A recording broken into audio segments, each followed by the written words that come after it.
क्या पढ़ रहे थे? फिजिक्स पढ़ रहे थे। एंड फिजिक्स के अंदर भी we were studying about error. तो एरर्स के अंदर सबसे पहले अपन ने एवरेज वैल्यू निकालना सीखा था, x1 plus x2 plus x3 plus x4 plus x5 divided by 5 brings the average value of observation. Then after that we had calculated the absolute error. क्या निकाला था अपन ने? Absolute error निकाला,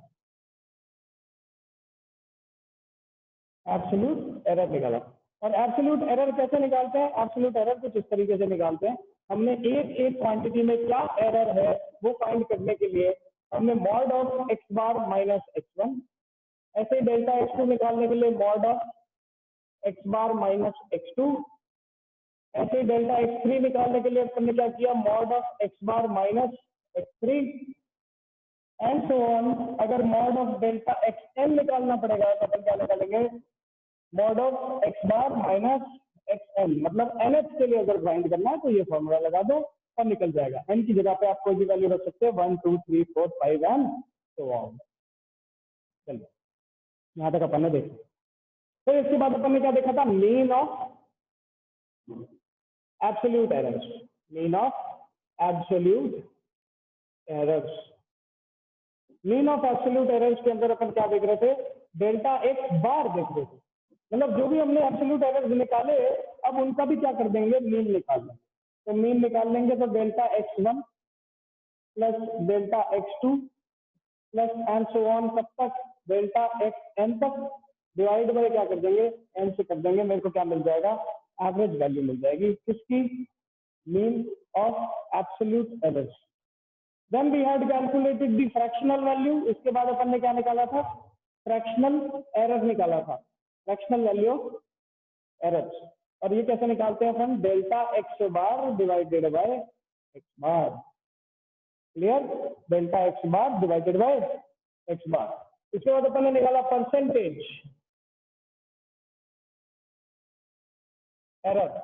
परसेंटेज एरर कैसे निकालते थे? Delta X bar divided by X bar into 100। ये क्या निकल गया? परसेंटेज निकल गया। इसके बाद अपन फाइनली लास्ट में क्या करते थे? ट्रू वैल्यू निकालते थे। एक्चुअल में क्या वैल्यू है? True value.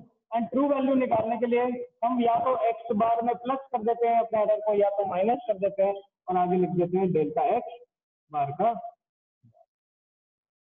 And this was the 5 और 6 formulas which we had studied in the last class. जब भी हम ऑब्जर्वेशंस करते हैं, जब भी हम एक्सपेरिमेंट्स परफॉर्म करते हैं, हम we used to do all these things. जब आप टाइट्रेशन करेंगे केमिस्ट्री में, ठीक है, जब अपन वर्नियर कैलिपर्स का एग्जांपल देखेंगे, देखिए कुछ इस तरीके से होता है अपने पास वर्नियर कैलिपर, ठीक है, नॉर्मल शॉप्स में अवेलेबल नहीं होता।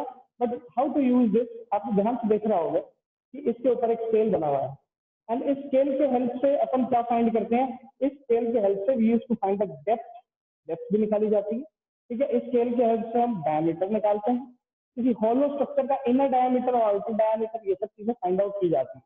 जब अपन ये वर्नियर कैलिपर्स वाला एग्जांपल करते हैं, इस एक्सपेरिमेंट को लैब में किया जाता है, तो हम एक रीडिंग निकाल कर नहीं छोड़ते, हम ऐसे 5 6 10 12 रीडिंग निकालते हैं, फिर एवरेज एनालिसिस करते हैं और फाइनल में ट्रू वैल्यू निकालते हैं। This will be our final result. अगर मुझे डायमीटर निकालना है किसी बॉडी का तो मैं वर्नियर कैलिपर से यूज करूंगा। वर्नियर कैलिपर से यूज किया, एक रीडिंग नहीं निकाली, मैंने एक्सपेरिमेंट को 10 बार किया, 10 रीडिंग निकाली, फिर ये सारा एनालिसिस किया और उसके बाद जाके मेरा फाइनल आंसर क्या आता है? एक्स प्लस डेल्टा एक्स से निकलता है। अरे बात समझ। तो इस तरीके से हम, आपको समझ में आ रहा होगा कि एरर्स को कहाँ यूज किया जाता है। एरर्स को कहाँ यूज किया जाता है? इन different experiments, in finding out the final result, in finding out what is the true value of the observed values, ठीक है। तब अपन क्या यूज करते हैं? Error analysis. Now let us move to the next topic, propagation of errors। हम ये देखेंगे कि कैसे दो क्वांटिटीज को अगर ऐड करें तो उनके अंदर भी अगर कोई एरर्स है, लेट अस सपोज मैंने एक जगह पर लेंथ मेजर किया, एक जगह ब्रेड्थ मेजर किया, किसके हेल्प से किया? स्केल की हेल्प से लेंथ भी मेजर की, स्केल की हेल्प से विड्थ भी मेजर, दोनों में मेरे कुछ ना कुछ एरर आ गया। अब मुझे निकालना है एरिया, ठीक है, मुझे निकालना है पेरीमीटर। तो पेरीमीटर निकालने के लिए मैं क्या करूंगा? 2l + b करूंगा, इसका मतलब लेंथ और विड्थ को ऐड करूंगा, इसका मतलब मेरा एरर भी वहां पर क्या हो जाएगा? ऐड हो जाएगा। भाई लेंथ में भी एरर आया था, विड्थ में भी एरर आया था, दोनों को क्या कर देंगे, ऐड कर देंगे, तो मेरा एरर, टोटल एरर पैरामीटर में क्या हो जाएगा, ऐड हो जाएगा। फिर अपन ये देखेंगे कि एरिया कैसे कैलकुलेट होता है, एरिया होता है लेंथ इंटू विड्थ। तब एरिया निकालते समय भी कुछ एरर रहेगा, क्यों, क्योंकि लेंथ ही गलत निकाली थी मैंने, ब्रेथ भी गलत निकाली थी। इस तरीके से अपन एरिया में क्या एरर आएगा वो सब सीखेंगे। इन सब चीजों को क्या बोला जाता है, प्रोपगेशन ऑफ एरर बोला जाता है। क्या बोला जाता है, प्रोपगेशन ऑफ एरर। नोट्स आपके पास प्रोवाइडेड है, नोट्स के अंदर सारी चीजें मेंशन है। अपन डायरेक्ट फॉर्मूला पढ़ेंगे, डायरेक्ट फॉर्मूला पढ़ के अपन कोशिश कर लेंगे कि एरर्स होते क्या। चलिए ध्यान,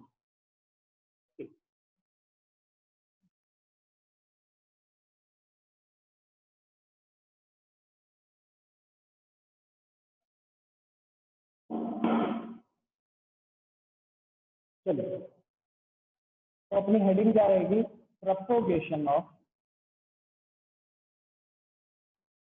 error.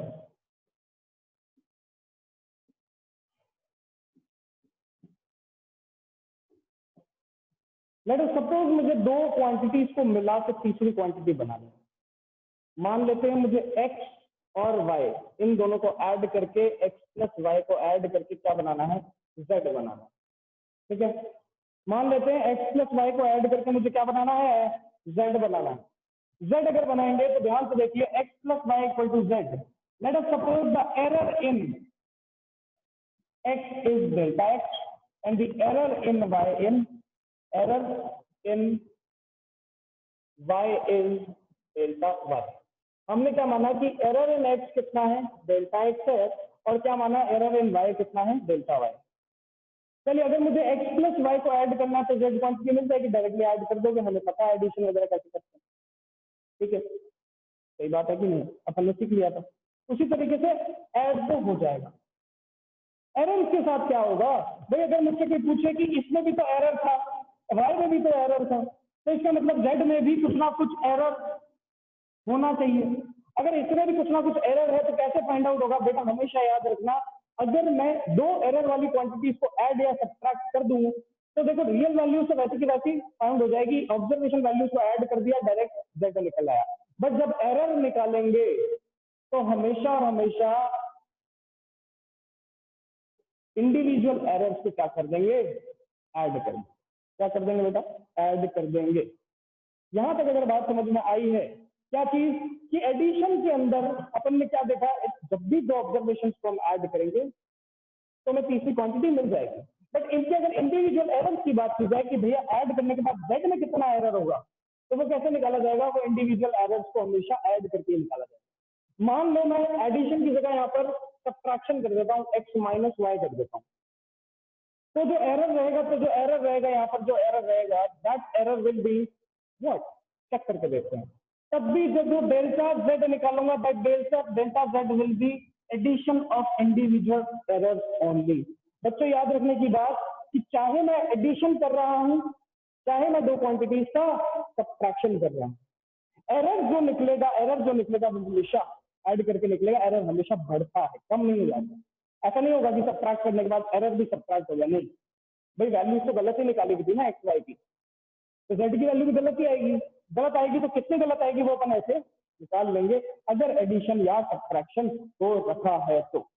If there is any doubt कि अपन एडिशन और सब्ट्रैक्शन में क्या क्या करते हैं, कैसे एरर निकालते हैं, तो फटाफट रेज हैंड करके बताइए if there is any doubt. First one,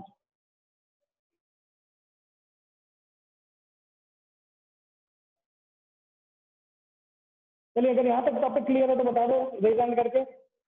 If the topic is clear up to this point, then raise your hand. Everybody, I want every hand to be raised in the class. Then we'll move on to the next topic. First. चलिए तो अभी अपन ने क्या देखा, अभी अपन ने देखा कि अगर दो ऑब्जर्वेशन को ऐड कर दो तो भी एरर इनके ऐड हो जाते हैं, दो ऑब्जर्वेशन को सब्ट्रैक्ट कर दो तो भी एरर इनके ऐड हो जाते हैं। इसका मतलब एरर हमेशा फाइनल क्वांटिटी में बढ़ेगा ही बढ़ेगा। एरर हमेशा क्या होता है, बढ़ेगा, इंक्रीज। ये सब नाउ व्हाट विल हैपन अगर अपन दो क्वांटिटीज को मल्टीप्लाई या डिवाइड करें, ठीक है, what will happen when we add, sorry when we multiply और डिवाइड टू क्वांटिटीज। तो बच्चों हमेशा याद रखना कि अगर मैं दो क्वांटिटीज को मल्टीप्लाई या डिवाइड कर रहा हूं तो उनके अंदर फ्रैक्शनल एरर निकाला जाता है। क्या निकाला जाता है, फ्रैक्शनल एरर। देखिए यहाँ पर हमने एब्सोल्यूट एरर की बात की। डेल्टा एक्स क्या होता था? Absolute error. डेल्टा वाई क्या होता था? Absolute error. ये सब है, ठीक है। बट मल्टीप्लीकेशन एंड डिवीजन में हमेशा क्या होता है? फ्रैक्शनल एरर निकाला जाता है। इसको करने से पहले let us do one question. ठीक है, क्वेश्चन करते हैं।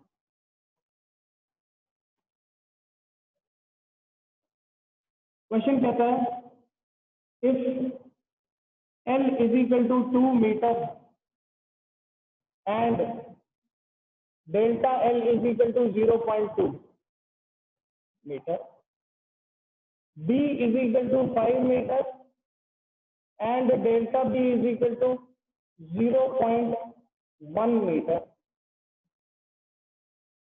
Calculate C is equal to L plus B and also find the absolute error in C, which is delta C निकाल के बताना है। चलिए बेटा फास्ट फटाफट निकाल के बताओ व्हाट इज द आंसर। फटाफट कर सकते हैं, सब कर सकते हैं, क्या मुश्किल है इसमें? फटाफट निकालेंगे, आंसर बताएंगे।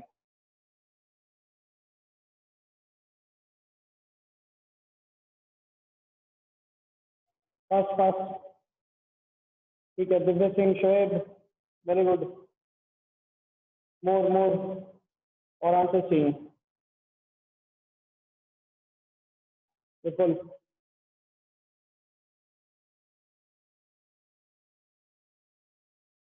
किसी का भी ओपन कर दो सर।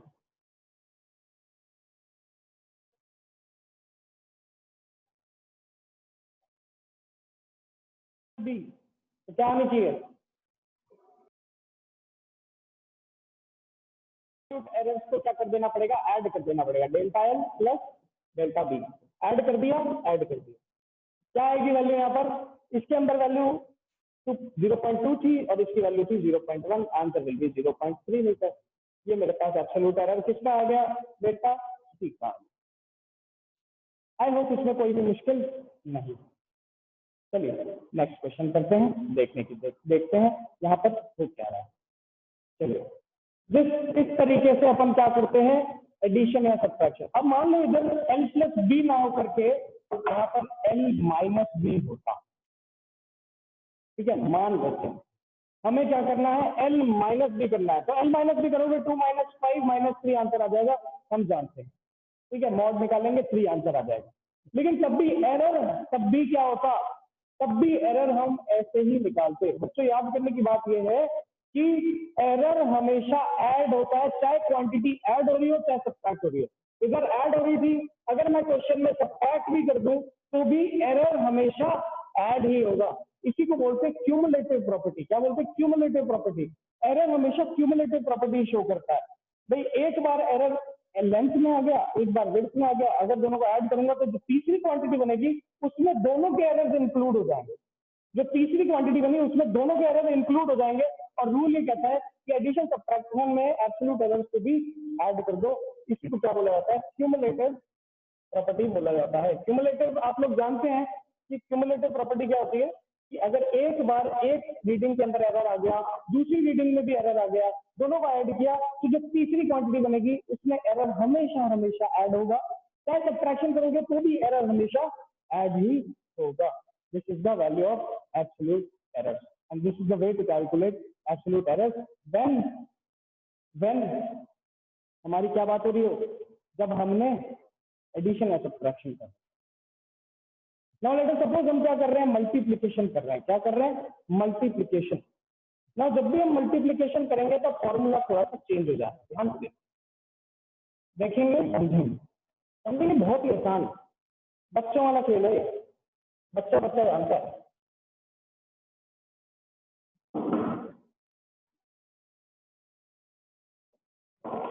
सब कर लेंगे। देखिए अगली चीज मल्टीप्लिकेशन। मान लो एल लेंथ को मैंने मेजर किया, दिस वाज द ऑब्जर्वेशन, ठीक है। एरर इन एल कितना है? तो error in L is delta L. Length में एरर कितना? Delta L. मुश्किल कुछ भी नहीं। ठीक, इसी तरीके से वेट्स को भी मेजर किया। ये लो wait observation, error in width कितना, एरर इन विड्थ कितना, डेल्टा बी। ये एब्सोल्यूट एरर भी पता चल गया दोनों के, और लेंथ जो ऑब्जर्वेशन थी वो भी पता चल गई। I want to calculate the area, मुझे निकालना एरिया। ये लो, ये था ऐसे, this was length and this was width, मुझे एरिया निकालना है। एरिया कैसे निकालते हैं, A is equal to length into width, A is equal to length into width कर दो, आंसर आ जाएगा एरिया का। लेकिन ये तो एरिया की वैल्यू निकली बेस्ड अपॉन दी ऑब्जर्वेशन। अब क्योंकि लेंथ में भी एरर था, विड्थ में भी एरर था, इसका मतलब एरिया में भी कुछ ना कुछ एरर होगा। समझ में आई बात बच्चों? क्यों? क्योंकि लेंथ भी गलत निकाली थी, विड्थ भी गलत निकाली थी, तो एरिया भी ऑटोमेटिकली, जब ये दोनों वैल्यूज ही गलत है तो एरिया भी तो गलत ही होगा। अब एरिया में कितना एरर होगा वो निकालने के लिए हम एब्सोल्यूट एरर यूज नहीं करके क्या यूज करते हैं बच्चों, याद रख लो, बोल्ड लेटर्स में लिख लो, फ्रैक्शनल एरर यूज करेंगे। क्या यूज करेंगे? Fractional error. क्या यूज करेंगे? Fractional error. कैसे? ध्यान से देखिए, हम देखेंगे इस तरफ, पहले फ्रैक्शनल एरर देखते हैं। एक्चुअली में होता क्या है, परसेंटेज एरर सेम रहता है। ध्यान से देखना, परसेंटेज एरर सेम रहता है। जब भी मल्टीप्लाई और डिवाइड किया जाता है हम ये मानते हैं कि परसेंटेज एरर रिमेन्स सेम। जितना परसेंट एरर लेंथ में था और जितना परसेंट एरर विड्थ में था, दोनों को ऐड कर दो, क्लियर। और उतना परसेंट एरर किसमें होना चाहिए? एरिया में होना चाहिए, ये बोला जाता है, ठीक है।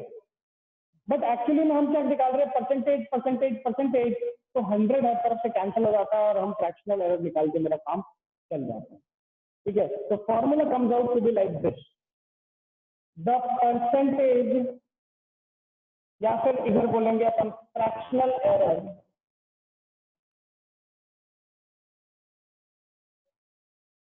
इन area will be equal to fractional error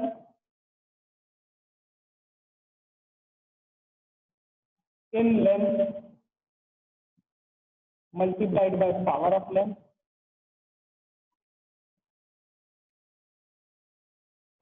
plus fractional error in width multiplied by power of width। क्या याद रखा? ये देखा कि जब भी हम मल्टीप्लिकेशन या डिवीजन करें, एब्सोल्यूट एरर मत निकालो, फ्रैक्शनल एरर निकालो। फिर ये याद रखो कि जितना फ्रैक्शनल एरर लेंथ में होगा, जितना फ्रैक्शनल एरर विड्थ में होगा, उसकी पावर से मल्टीप्लाई कर दो, पावर से मल्टीप्लाई। अब बताओ यहाँ पर पावर कितनी? एल की पावर 1, डी की पावर 1, ए की भी पावर 1, एल की पावर 1, डी की भी पावर 1, ए की भी पावर 1, पावर से मल्टीप्लाई किया और फाइनली क्या मिल गया? फ्रैक्शनल एरर इन एरिया मिल गया।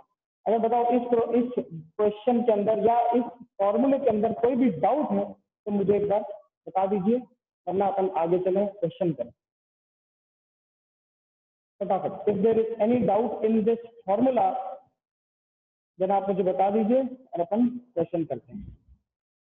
विश्वजीत, ये दोनों मैंने क्या किया था? मेजर किया था किसी ना किसी स्केल के हेल्प से, क्या होगा, या किसी बड़े स्केल, छोटे स्केल, किसी के हेल्प से भी मैंने इसको मेजर कर दिया। इसमें कुछ एरर आ गई, एक्चुअल में लेंथ कुछ अलग थी, मैंने निकाली अलग।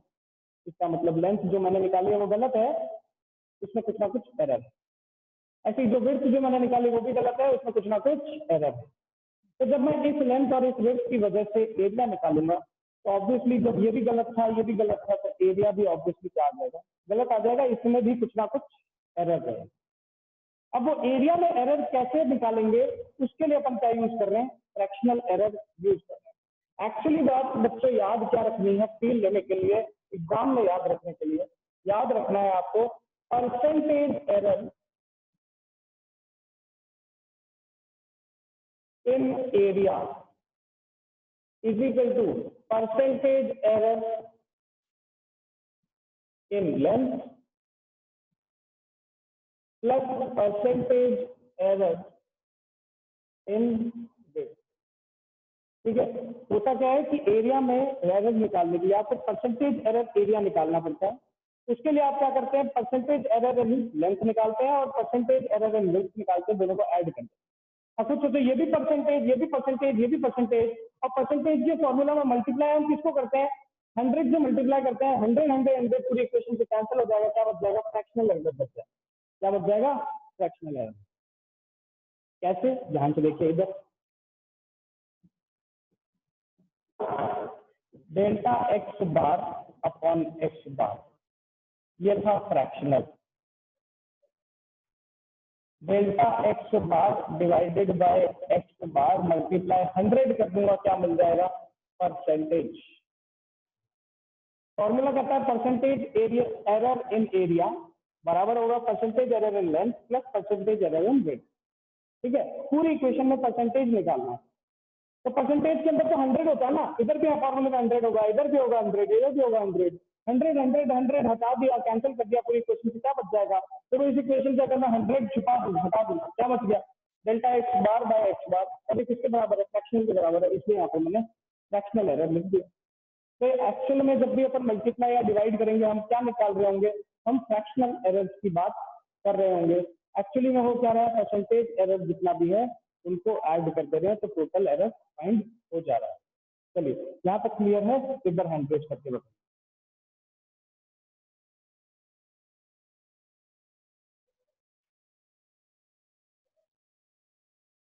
Everybody, every student in the class should raise their hand. अगर कोई भी दिक्कत है, डाउट आता है, आप लास्ट के 5 मिनट्स में मुझे बता देना।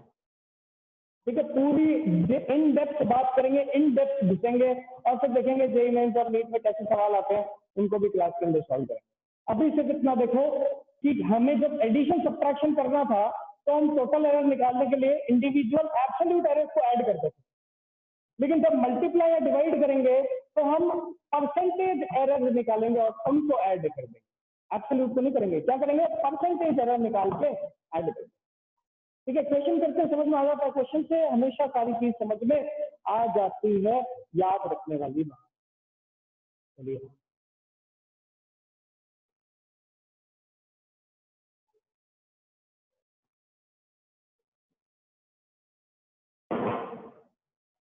देखिए, बाउंड्री लेते हैं लेंथ और विड्थ वाला।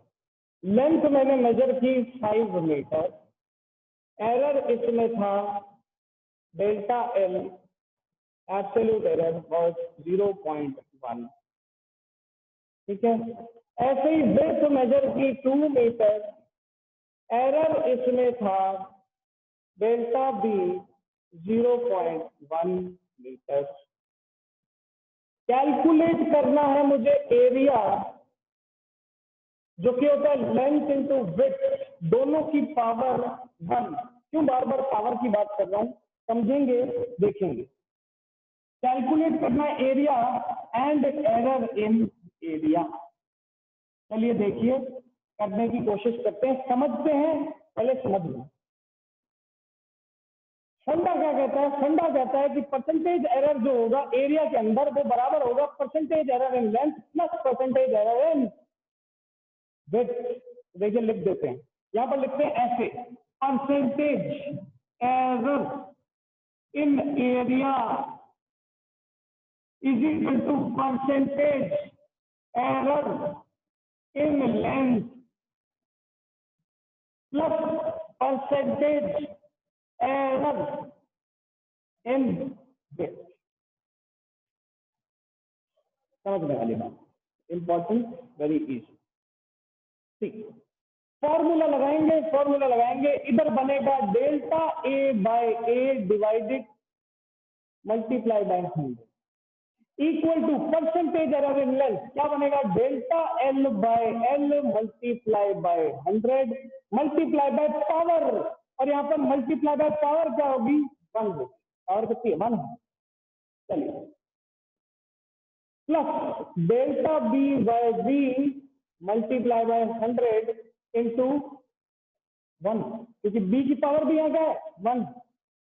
100 100 100 कैंसिल, क्या बचा, delta A by A multiply by 1 is equal to delta L by L multiply by 1 plus delta B by B multiply by 1। नहीं आया, बड़े बहुत ही आसान चीज है यार, बहुत ही आसान चीज है। Delta A by A, delta B by B, delta L by L. अब खुद बता दो, परसेंटेज से शुरू किया था, क्या मिल गया? डेल्टा ए बाय ए क्या होता है? फ्रैक्शन ही तो होता है, इसीलिए डायरेक्टली फ्रैक्शन की बात की थी। एक्चुअल में क्या कहता है? परसेंटेज कहता है। समझ में आई बात? बट बेटा याद रखने की बात है, परसेंटेज से निकला है सारी चीजें, लेकिन कहती क्या है? अल्टीमेटली कहाँ पहुंच रही है बातें? फ्रैक्शन से पहुंच रही है। ये बन गया फॉर्मूला। अब फ्रैक्शनल चेंज निकाल लेते हैं। डेल्टा ए बाय ए निकालना था, डेल्टा एल पता है, एल भी पता है, कुछ कर दो वैल्यू, कुछ कर देते हैं। 0.1 divided by 5 multiply by 1 plus उधर क्या कर देंगे, इधर भी कर दो, डेल्टा बी की वैल्यू भी 0.1 डिवाइडेड बाय 2 मल्टीप्लाई बाय 1। क्या मिल गया? क्या मिला? फ्रैक्शनल एरर मिल गया। किसके अंदर? किसके अंदर? इन एरिया मिल गया बेटा। This was the final error in area. इस तरीके से क्वेश्चन को सॉल्व किया जाता है। अगर यहां तक कोई भी डाउट आता है तो रेज हैंड करके बताएं, अपन डाउट को लेते हैं फटाफट बच्चों। बताइए कोई भी डाउट, एनी डाउट, जल्दी यार जल्दी करेंगे, खत्म करेंगे इसको फटाफट।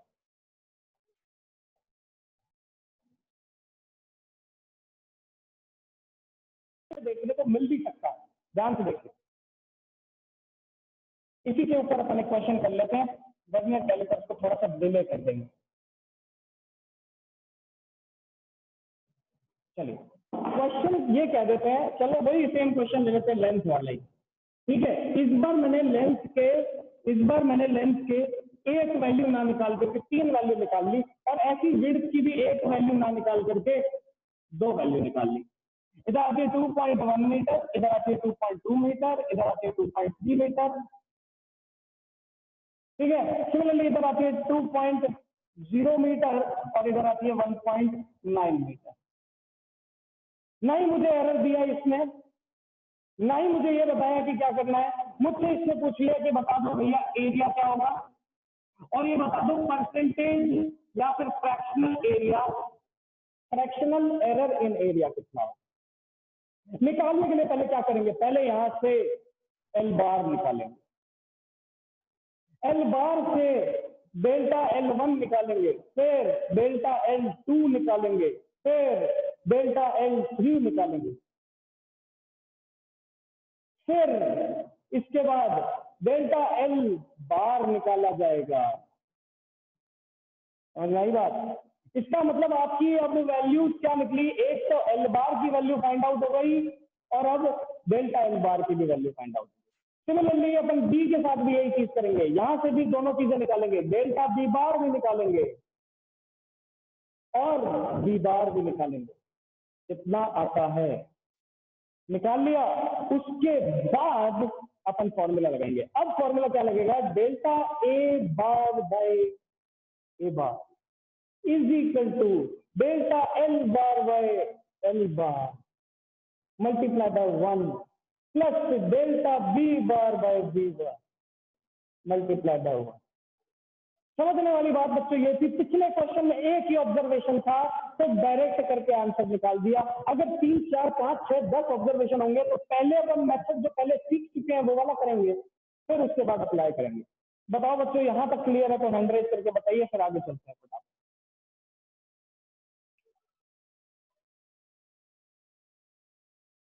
फटाफट फटाफट है, सारे बच्चे बताया ऐसे क्या, 3, 4 हाथ चाहिए, देखूंगा ये सारे हाथ चाहिए, ये हाथ मुझे सारे चाहिए। चलिए बढ़िया बढ़िया, अपन ने सारे यहाँ पर देख लिया है कि कैसे अपन न्यूमेरिकल यहाँ पर सॉल्व करेंगे। अब थोड़ा सा क्वेश्चन करते हैं कॉम्प्लिकेट, कल की क्लास में पढ़ लेंगे वर्नियर कैलिपर, कोई दिक्कत नहीं है। आज की क्लास में कॉन्सेप्ट क्लियर हो जाना चाहिए, क्वेश्चन आएगा तो गलत नहीं होना चाहिए किसी भी बच्चे का क्लास के अंदर, चलिए बता रहा हूँ। चलिए बहुत बेसिक चीजें हैं यार, यही सब तो जेईई मेंस नीट में पूछा जाता है।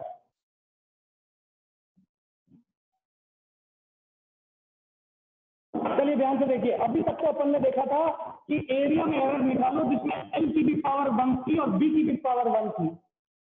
अगर मान लो मेरे पास कोई एक ऐसा फॉर्मूला दे दिया जाए, ये लो ऐसे, v इज इक्वल टू, लिया ऐसा मान लो ऐसे, t इज इक्वल टू ए की पावर गामा, b की पावर डेल्टा एंड c की पावर अल्फा, ऐसा मान लिया। ए की पावर गामा, बी की पावर डेल्टा, सी की पावर अल्फा, ऐसे करके कोई पी वाली क्वांटिटी मिल रही है। अब हमें इससे पूछ लिया परसेंटेज एरर निकाल के बता दो, इसमें बता दो, इन पी बता दो।